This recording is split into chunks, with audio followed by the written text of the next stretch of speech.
The Department of Science and Innovation is hosting the Group on Earth Observations, that's the GEO Week and Ministerial Summit in Cape Town from 6th to 10th November under the theme, The Earth Talks. South Africa is currently the co-chair of the GEO. GEO is a global network with over 100 national governments and institutions, and its aim is to improve the availability and use of Earth observations for sustainable development and sound environmental management. It works to actively enhance and coordinate global Earth observation systems and promote broad, open data sharing for the benefit of society. South Africa has been an active member of GEO since its inception in 2005 and was instrumental in the establishment of AfriGEO, which was set up to provide a coordination framework and platform for Africa's participation in GEO, as well as to strengthen connections with global partners and expand regional engagements. Now, joining me to discuss this further is Tumisang Modiole, Director, Earth Observations, Department of Science and Technology.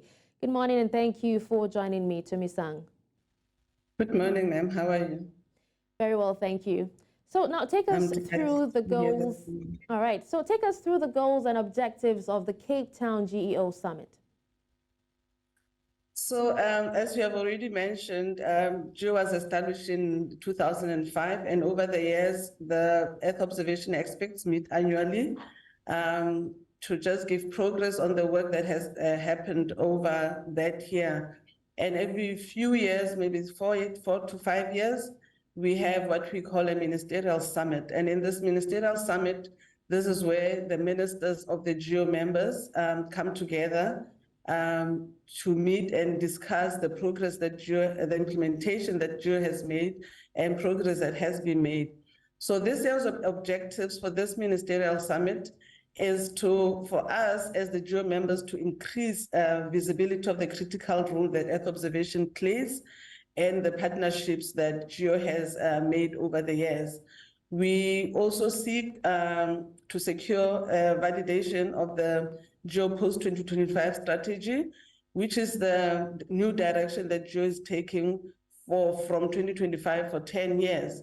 As part of this, we will seek this validation through a declaration that we will present to the ministers and seek their endorsement tomorrow on the 10th of November. And as part of this mandate is to develop an implementation plan based on this direction that we're taking. Also, one of the objectives, amongst others, is to provide the GEO community with this opportunity, as I mentioned earlier, to showcase the work that they're doing and some of the networks that they are creating. It gives that opportunity for the GEO members to network with each other during this week and seek collaboration partnerships. All right, Tumisang. Now, in the course of the summit, are there any innovative solutions or even ideas at the summit that have the potential to address environmental challenges effectively? Yes, the theme, interestingly, for this year's summit is the Earth Talks. And this is our way of saying, with all the disasters and the natural environmental challenges that we're experiencing on Earth now, what are we saying as Earth observation experts? Because we've got the solution and the technologies to do this. So one of the innovative solutions everybody's talking about for IR is how, as GEO, we use this artificial intelligence and machine learning techniques into Earth observations to be able to do modeling and produce, for example, climate monitoring and modeling tools that are able to help us understand the climatic trends that we're experiencing now and have this as a scientific analysis that is able to inform policy. This is just one of the examples that is being discussed in this GEO Week 2023 is how do we integrate this artificial intelligence, machine learning techniques into Earth observations to be able to monitor and be able to help better understand the trends, the environmental trends that we're experiencing, and also then provide evidence-based solutions and inform the policies that we have to be able to respond to these challenges. All right, Tumisang, could you briefly share with us some details of any key discussions or even topics that stand out to you during the summit? So, I mean, for this summit, there are two main documents that we're going to seek endorsement and approval of, and we've got the post-2025 strategy that I've always speaking about all these innovative things like earth intelligence that we're moving towards. Also having discussions and topics on the data sharing policy frameworks, how do we develop and implement such for our governments, and seek approval for this post-2025 strategy, and also endorsement from our ministers on the ministerial declaration that we have.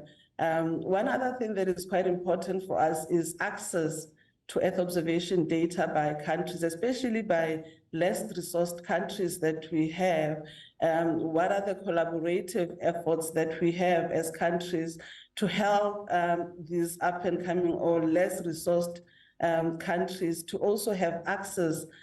We talk about open data access for these countries, for us to promote equity, diversity, and most importantly, how do we start involving or including youth into the programs? They've been included, but how do we then make them take up more initiatives or be more visible in some of the programs, the work programs that we have as GEO?